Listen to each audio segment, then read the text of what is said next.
Number one, I want to congratulate my friend Simcha Yakubovich on winning a Lifetime Achievement Award as a journalist. He deserved it, and it couldn't have gone to a better guy, the Gordon Sinclair Award. Number two, right?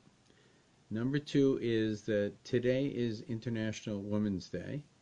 It comes a little bit earlier.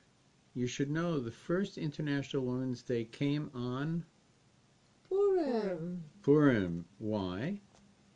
Where did it come from? Does anybody know? Yeah, there was two Jewish women, Clara Zetkin, and her name was actually Rosalia Luxemburg. She changed M. She called herself Rosa Luxemburg. And they together instituted this day, International Women's Day. So it turns out International Women's Day. And it was a Purim, the first Purim. It turns out International Women's Day Jewish roots. is likely to have been inspired by a very, very special Jewish woman, Esther Hamalka. Esther, the queen, the star of the Purim story. It's a tragic story, but she was definitely the heroine of the story. Maybe Vashti as well.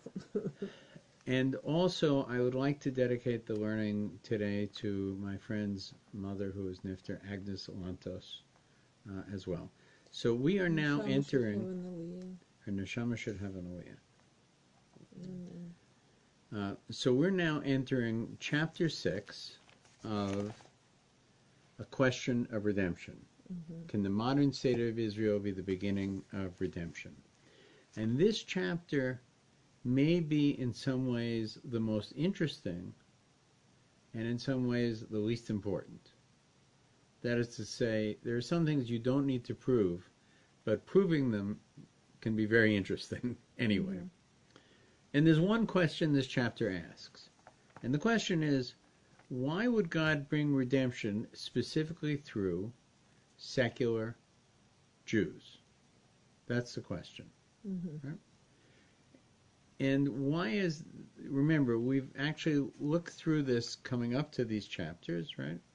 And we've come to realize that the Orthodox community, the observant community of Jews, right, had the opportunity to be the leaders. Their rabbis suggested that they go and settle in the land. Right? Some did, but in relatively small numbers.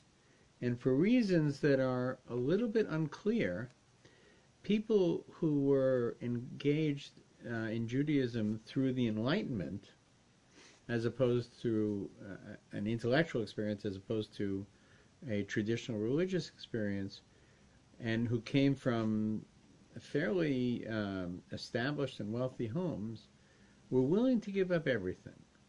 Some gave up their lives. Some gave up their health. Many gave up everything to go to a place where swamps had to be drained, where they were starting from scratch with everything, where they were entering into very, very hostile environments. And they were really the pioneers, the ones who did this, right? And so the question is, why?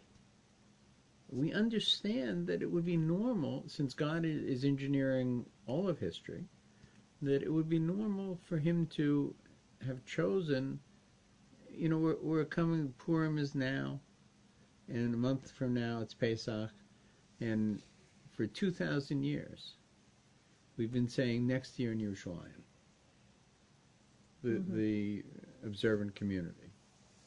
But it was the people who weren't saying it who did it. Mm-hmm. Why did God do that? And this is actually the essence of this chapter. This chapter is the most fascinating chapter in the book, the author says, but also the most superfluous. It is fascinating because people are curious beings, always searching for ways to understand God's secrets. Our intellects want to explore and discover why the redemption must come specifically in this way. Would it not be more fitting for God to bring the salvation through righteous and pious individuals? Why must the light of Mashiach come into existence by way of Yehuda and Tamar's relationship? What is the deeper meaning of all this? What are God's hidden reasons? I think we've stated what the significance of that whole statement is. However, we must make clear from the very outset of this chapter, this chapter is, practically speaking, completely dispensable, says the author. Why? One need not understand its content in order to recognize the truth of religious Zionism. That is to say, we've proven the value of religious Zionism as opposed to religious anti-Zionism many times in the previous chapters, right? And we've observed that whether or not the modern state of Israel was created by people who were shomer mitzvahs, who were very observant, or not, it has become the home of Jewish learning, the home of the major yeshivas, a place where kosher food is easily available, a place where on Friday afternoon you don't have to explain to your boss that you're going home before sunset, a place where nobody is required to work on Saturday. Not only that, not just Jewish holidays, but even the holidays in between. Passover's coming up. Where outside of Israel there's 2 days of the holiday, and then there's 2 days of the holiday at the end, there's 4 days in the middle, right? In Israel there's actually 5 days in the middle. Nobody is required to go to their job in Israel during those 5 days. Some choose to, but nobody's required to. In Toronto, in New York, when you tell your boss, I'm now taking off 8 days, and he says, wait a second, there's 2 Seders. What about the 6 days? Right? It's a problem. It's not an easy thing for an observant Jew to do. Israel, it's part of the norm, right? Israel is a Jewish country and a very observant country, more observant than any other country in the world. Right? And this is how it has evolved. Right? But he's saying here, our impudence in trying to fathom God's ways with our limited intellects is bad enough. That is to say, should we be saying, no, God shouldn't have done it this way, consequently, I don't accept the modern state of Israel. He should have done it the way I was planning for it to happen. Mashiach should arrive, the temple should come, right? The world should recognize, and only then am I happy with God's performance, right? And now I'll accept that the state of Israel should exist. Many of us say, look, it's here, right? We've observed it, right? It's clearly a miraculous process. To see it otherwise is very hard to imagine, right? Thank God. Baruch Hashem. It's very interesting you're saying it, because when I, looking back on the history of, whatever biblical story, and say, if this would make different decision, if Rivka would choose this, if Yaakov would choose that, or Rachel, if choose to tell Yaakov, for example, it's not me, gonna be under the chuppah, the history would be turning differently. And I was told, no, whatever happened, it means how it's supposed to be happening. People very, very comfortable saying about that, but pretty much the same people wouldn't say, oh. Do you remember Dasan and Aviram? Yeah. They said, that Egyptian, he's going to take us out? He's a member of the Egyptian court. What makes him boss? They were talking about Moshe Rabbeinu, right? Yeah, but my point Shmuel had to write a whole book. Yeah. A whole book, the book of Ruth, is written by Samuel, the prophet Samuel, right? Why is it? To prove that the lineage of King David, the prototype of rulership, of Malchus, our example of what we see Mashiach to be, that he's legitimate, right? He might not have gotten into our schools as a child. Who was your grandmother? A Moabite? I'm not sure that I want him at my Shabbos table. We're talking about David Melech, right? So sometimes we have to say, this is what God has obviously done, and he's done it his way, and we should say, Baruch Hashem, for Moshe Rabbeinu, for David Melech, for the state of Israel. But to declare that we do not recognize something as God's doing because we do not understand why he made it happen in a certain way, that's unacceptable and forbidden. By the way, this is true of halacha, right? wool and linen? Doesn't make any sense. Mm-hmm. Why can't I wear it together, right? I'll wear it together, right? No, sometimes we say this is what God told us to do, right?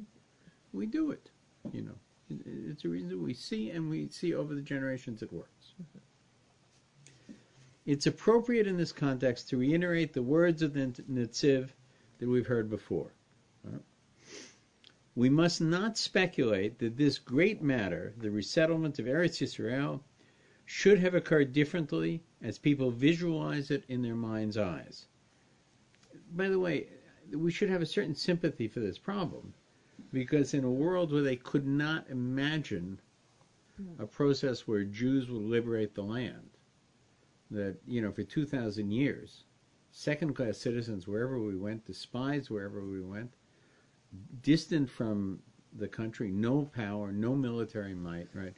You know, how could it possibly be that the modern state of Israel, that the state of Israel could be rebuilt? Mm-hmm. Only by, like, a magical miracle. Right? Indeed, one must not express his opinion to God, as the prophet Yeshaya says, "For my thoughts are not your thoughts, and your ways are not my ways, says God." We must not be overly wise and say that it has to happen in a different way. Ezra the scribe gathered a few thousand Jews in Babel, right? All types of people, great Torah scholars, God-fearing individuals, and also men who had foreign wives, people who regularly violated the Sabbath, and those who had no Torah knowledge whatsoever. These people worked together and prepared the land for settlement until it was eventually filled with its children.